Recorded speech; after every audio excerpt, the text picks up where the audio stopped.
આ ઉપર પીળા કલરનું બોર્ડ રહી અને હાથ મારી દઉં. આમ તો જવા દે નથી મારું. લાઈનો આમ તો મારી દઉં. એક તો વ્યૂ નથી આવતા. હું ખબર ભગવાન મારી પાસે કરાવતા હોય. થાંભલામાં ભટકાણો. પાછો હાથ ભટકાડવો પડશે એકવાર. હું ખબર ભગવાન મારી પાસે કરાવતા હોય. નો ભટકાડો વળી મરી જઈશ તો. આ રોડ હાલીને ક્રોસ કરવો કે ઠેકડો મારીને? આમ તો ઠેકડો મારીને કરવો. હું ખબર ભગવાન મારી પાસે કરાવતા ને મારું સારું થઈ જાય. આમ તો હજી 2 વાર માર લવો. હું ખબર ભગવાન મારી પાસે કરાવતો 1 2. હવે કાંઈ વાંધો નથી. હાઈલો હાલો. લ આ લાઈન ઉપર હાઈલો જાવ.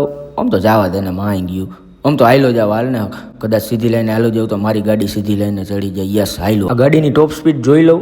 નથી જોયું. આમ તો લાવ ને જોઈએ જ લઉં. વળી ન જોઉં ને કદાચ મરી જાવ તો આ ગાડી હાઈરેટ ભટકાઈને કેને ખબર ભગવાન મારી પાસે કરાવતા હોય. એટલે આ ચંપલ ઊંધા પડ્યા લાઈ સીધા કરીને. આમ તો આપણે આપણા ક્યાં ચંપલ લે લાઈને આમ તો સીધા કરી નાખું. વળી કોઈ કાંઈ ડખો થાય છે તો આપણને કોઈક ઢીબી નાખશે. આ જાડાની ચીટીઓ ભર લઉં. માં ગયો આમ તો નથી ભરવો. લાઈને આમ તો ભર લઉં. કદાચ જાડાની ચીટીઓ ભરું ને હું જાડો થઈ જાઉં તો કોને ખબર ભગવાન મારી પાસે કરાવતા હોય.